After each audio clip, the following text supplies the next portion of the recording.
Hey guys, Brad coming at you here. It's been a couple weeks. Um, Hope you all been enjoying the football. Unfortunately, I haven't. The Dolphins stink. That sucks. But I have one pickup in the mail today. Maybe a little bit of a rant and some surprises in the NFL so far. So we'll start there. We'll start with surprises in the NFL so far. Well, we can look back as closely to this week. This past week, there was 26 missed kicks, 13 missed extra. You heard it right, 13 missed extra points this week, and 13 missed field goals. Most since 1987 that you've had 26 missed kicks in a week. What was going on? Because a lot of these missed kicks weren't just touch to the left, touch to the right. We're talking these kickers were shanking these things. All right? Like, I would say a good dozen of that 26 were like shanks. So I don't know what was going on with kickers last week. Good Lord. Wow. Because, like I said, kicking, believe it or not, what people think has been really good, really, the last 15 years. Like, look at the stat. They were just awful last week. It was an adventure every time someone went to line up for a kick. You thought there was a good chance he was missing no matter how long it was. It was just nuts. So the kicking just in week 5 alone, huge surprise. Let's see, what's another surprise? The Chargers. Not that they're 4-1. You could see that argument. I thought, but here was my thing. Number one, could you stay healthy? And number two, could you finally win close games? Well, guess what?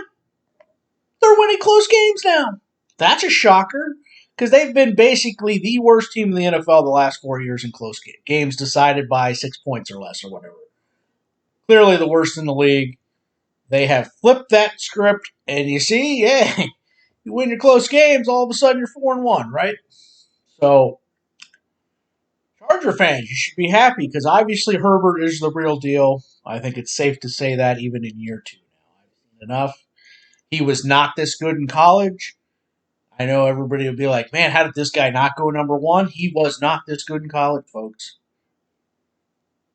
Something either turned on the light for him, or he just needed some NFL coaching, or whatever it was. Maybe it was just Oregon wasn't using him properly. Maybe it was whatever it was. He was not this good in college. And he sits up there and he flings it, and they like to go for it on 4th down. They're punting. They don't even need a punter this year, it seems like. So, Chargers winning close games, shocker, because we haven't seen it in the recent history. Number 3, Jamar Chase. Chalk this up in the loss column for old Brad here. It was looking good in the offseason. I thought Jamar Chase overrated coming into the year, right? Not a horrible receiver or anything, just overrated. I thought he was going to be a 700-yard, 5-touchdown guy. That was my prediction, right? Which, when you draft a guy number 5, you're expecting a little more than that. Well, he already has 456 and 5 touchdowns.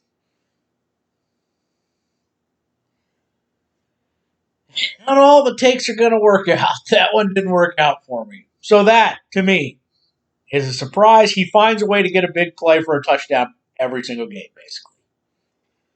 So, doesn't matter how he does it. It seems like he runs 2 routes, but regardless, it doesn't matter. You're getting open. You're making plays.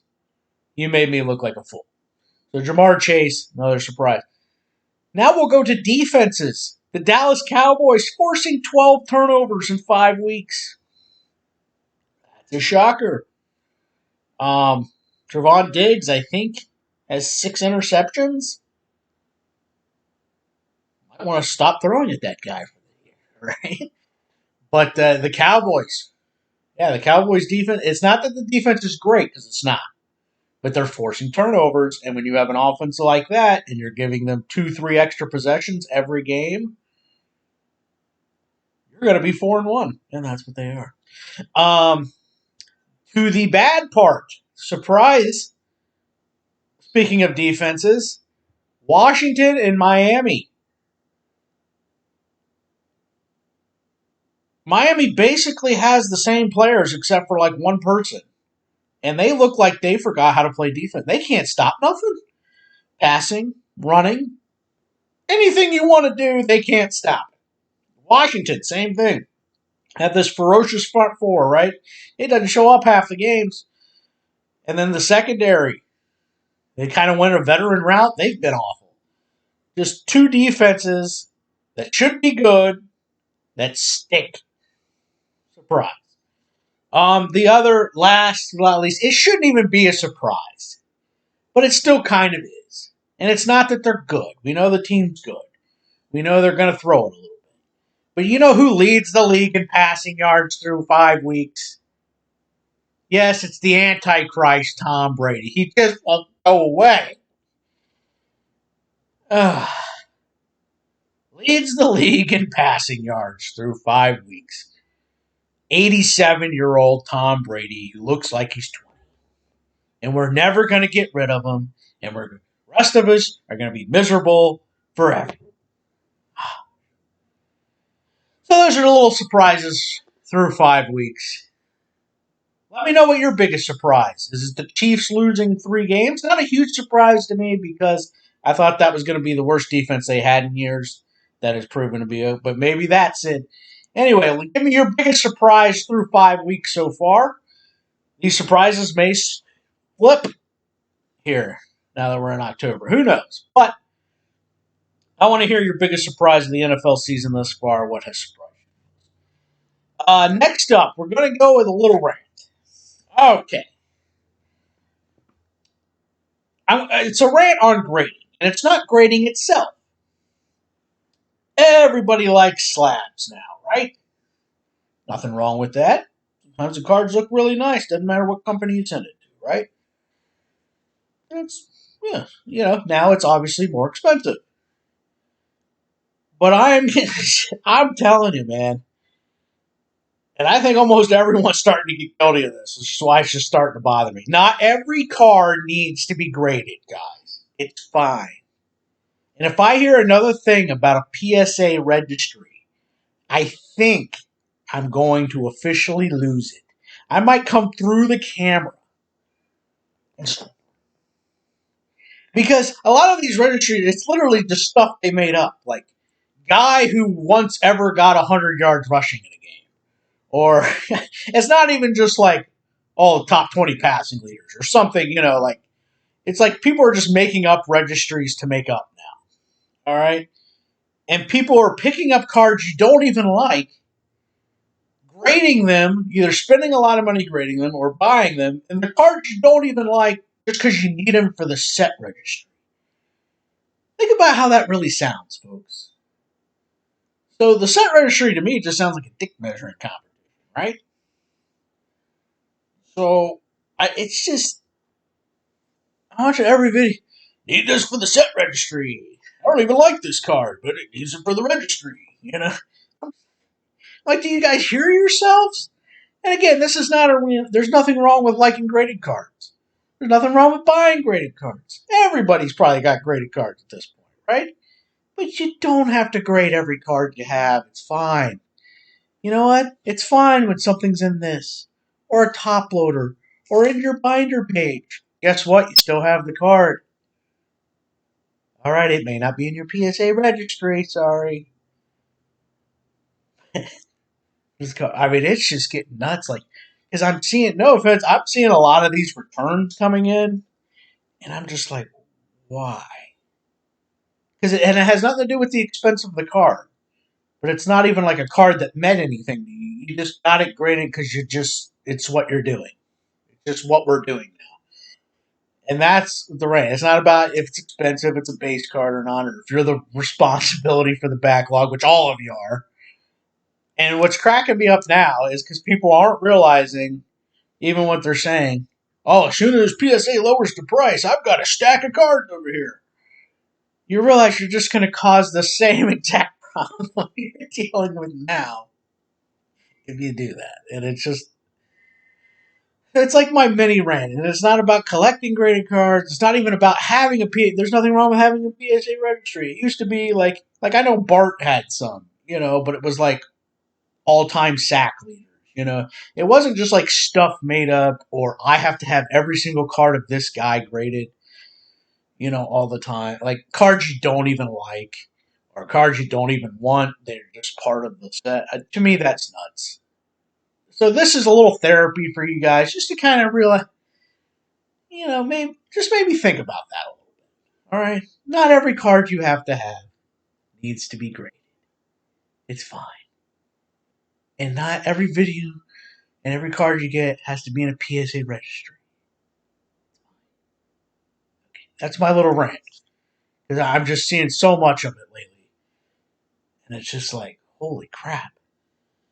Anyway, I got one card in the mail from your friend and mine, Mr. Ty, aka Daniel Villanova. I'll have his link below. He was selling this card. I happened to see it on eBay and I recognized it because I'm like, so I messaged him, like, is that yours? And he's like, yep. And then he gave me a really good price on it, by the way. I appreciate that. But it's from 2008, Upper Deck Premiere. I'm probably going to have to get this in for the set registry. Numbered 50 of 50. It's a triple relic game-used patch card of Mr. Marino. And what I like about this, you got the gold foil. You've obviously got a nice patch in there, which is nice. And then you have his little face in the background. Numbered 50 of 50.